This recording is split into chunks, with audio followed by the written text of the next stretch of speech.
Industrial કંટ્રોલની દુનિયામાં બે નામ બહુ જ સાંભળવા મળે છે, સ્કેડા અને ડીસીએસ. આમ તો લાગે સરખા, પણ શું ખરેખર એવું છે? આજે આપણે આ બે સિસ્ટમ્સ વચ્ચેના તફાવતને બારીકાઈથી સમજીશું અને જાણીશું કે કોણ ક્યાં ફિટ બેસે છે. ચાલો આ ઇન્ટરેસ્ટિંગ સરખામણી શરૂ કરીએ. તો સૌથી મોટો સવાલ એ જ છે કે આ સ્કેડા અને ડીસીએસ આખરે એમાં ફરક શું છે? આ ખાલી કોઈ ટેકનિકલ સવાલ નથી હો. આના પરથી આખી સિસ્ટમની એફિશિયન્સી અને ખર્ચ નક્કી થાય છે. ચાલો આ કન્ફ્યુઝનને આજે હંમેશા માટે દૂર કરી દઈએ. પણ એમની વચ્ચેના તફાવત પર જઈએ એ પહેલાં એક મજેદાર વાત જાણીએ. આ બંને સિસ્ટમ છે ને, એમનો મૂળભૂત હેતુ તો એક જ છે, અને આ જ વાત એમના તફાવતને સમજવાની ચાવી છે. ચાલો શરૂઆત કરીએ સ્કાડાથી.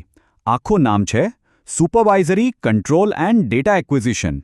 હવે આને એ રીતે સમજો કે આ એક સેન્ટ્રલ કમાન્ડ સેન્ટર જેવું છે, જે પાણીના પ્લાન્ટ કે પછી પાવર ગ્રીડ જેવી મોટી સિસ્ટમ્સ પર દૂર બેઠા નજર રાખે છે અને એને કંટ્રોલ પણ કરે છે.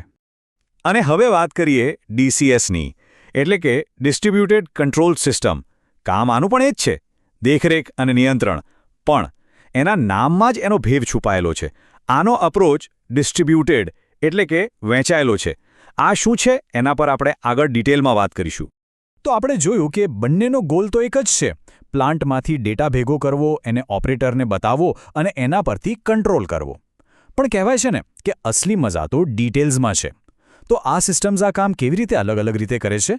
ચાલો એમનું ફેસ ઓફ શરૂ કરીએ. તો સરખામણીનો પહેલો રાઉન્ડ HMI એટલે કે હ્યુમન મશીન ઇન્ટરફેસ. આને તમે ઓપરેટરની આંખ અને હાથ સમજી લો. આ એ જ ટચસ્ક્રીન અને મોનિટર છે જેનાથી એ લોકો આખા પ્લાન્ટને જુએ છે અને કમાન્ડ આપે છે. અને અહીંયા જ મોટો ફરક દેખાવા લાગે છે.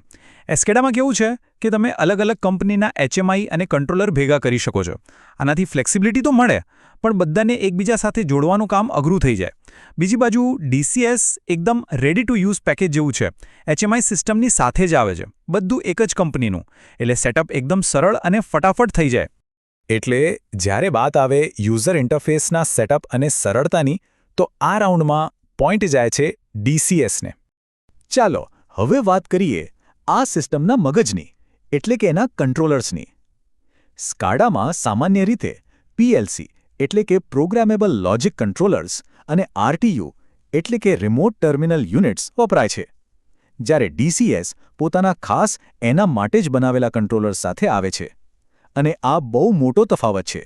પહેલાના સમયમાં આ સ્કાડા પ્રોગ્રામિંગ એટલે માથાનો દુખાવો. એન્જિનિયરોએ એક નાની પ્રોસેસ માટે પણ હજારો લાઇનનો કોડ લખવો પડતો હતો, કસ્ટમ ફંક્શન બ્લોક્સ બનાવવા પડતા, અને ધીમે ઘણા બધા પ્રોજેક્ટ્સ કર્યા પછી એક કોડ લાઇબ્રેરી બનતી હતી જે ફરીથી વાપરી શકાય. તો આને આમ સમજી શકાય, DCS તમને રેડીમેડ બિલ્ડિંગ બ્લોક્સ આપે છે, જેનાથી પ્રોજેક્ટ જલ્દી પૂરો થાય. એસ્કેડામાં તમારે કોડિંગ વધારે કરવું પડે, પણ એનો એક મોટો ફાયદો છે સ્પીડ. એસ્કેડાના PLC ખૂબ જ ફાસ્ટ હોય છે. જ્યાં મિલિસેકન્ડમાં નિર્ણય લેવાનો હોય ત્યાં એસ્કેડા બેસ્ટ છે. અને હવે આવે છે આપણો આગલો રાઉન્ડ, કનેક્ટિવિટી અને સેફટી. કોઈ પણ સિસ્ટમ બીજા સાથે કેટલી સારી રીતે વાત કરી શકે છે અને કેટલી સુરક્ષિત છે એ બહુ જ જરૂરી છે. ચાલો જોઈએ આમાં કોણ બાજી મારે છે. કમ્યુનિકેશનની વાત કરીએ તો સ્કાડાને તમે એન્ડ્રોઇડ ફોન જેવું સમજી શકો છો.